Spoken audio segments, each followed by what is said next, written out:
Vijay Devarakonda family star చిత్రం 6 రోజులను అయితే కంప్లీట్ చేసేసుకుంది. తెలుగు రాష్ట్రాల్లో భారీగా రేటుకైతే అమ్మడం, ప్రపంచవ్యాప్తంగా కూడా ఈ సినిమా చాలా పెద్ద టార్గెట్ తో అడుగుపెట్టింది. ఇంకా సినిమా చూసుకుంటే మొదటి 4 రోజుల పాటు మిక్స్డ్ టాక్ తోనే చాలా గట్టిగా నడిచింది. అందుకనే మొదటి 4 రోజుల్లోనే వసూలు అయితే భారీగా రాబట్టాలి, బట్ అలా జరగలేదు. నిర్మాత టీం ప్రమోషన్స్ అయితే బాగా చేయడంతో తర్వాత ఈ సినిమా మీద ఉన్న నెగిటివ్ ఇంపాక్ట్ అంతా తీసేశారు. ట్రోల్స్ అన్ని తిప్పికొడుతూ ఈ సినిమా వర్కింగ్ డేస్ కి వచ్చేసరికి వసూలను డీసెంట్ గా అందుకుంటుంది. ఇంక ఈ సినిమాకు ఇప్పుడు ఫ్యామిలీ ప్రేక్షకులు అయితే బాగా కనెక్ట్ అవుతున్నారు. డే 4 ప్రపంచవ్యాప్తంగా 60 లక్షల షేర్ అయితే వచ్చింది. ఇంక సినిమా ఆల్మోస్ట్ గా పడిపోయింది అనుకున్నారు. డే 5 కి వచ్చేసరికి ఉగాది రోజున భారీగా గ్రోత్ అయితే చూపించింది. 1,65,00,000 షేర్ అయితే వచ్చింది. ఇది నిజంగా చాలా గొప్ప మ్యాటర్ అని చెప్పాలి.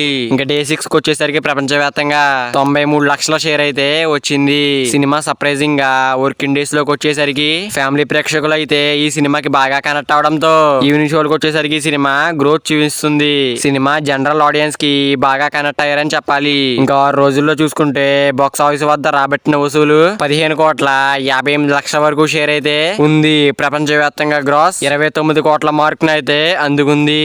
ఇంకా సినిమా హిట్ అవ్వాలంటే 44 కోట్ల షేర్ వసూలు రాబడితే హిట్ అవుతుంది.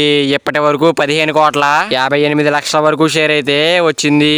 అంటే సినిమా హిట్ కావాలంటే ఇంకా 28.5 కోట్ల వరకు షేర్ అయితే రాబట్టుకోవాలి. ఇది చూస్తుంటే భారీ పెద్ద టార్గెట్ కష్టమే అనిపిస్తుంది కానీ వర్కింగ్ డేస్ లో లాంగ్ రన్ లో రాబడితే సినిమా చాలా మొత్తం రికవరీ చేసుకునే అవకాశాలు అయితే ఉన్నాయి. మరి విజయ్ దేవరకొండ ఫ్యామిలీ స్టార్ చిత్రం లాంగ్ రన్ లో ఎంతవరకు వెళ్తుంది అనుకుంటున్నారో కింద కామెంట్ చేయండి ఫ్రెండ్స్. మరి వీడియో అందరూ చేయాలంటే వీడియో క్లిక్ చేసుకుని అలాగే ఛానల్ ని సబ్స్క్రైబ్ చేసుకుని పక్కన బెల్ ఐకాన్ లో పెట్టుకోండి. Thank you for watching guys.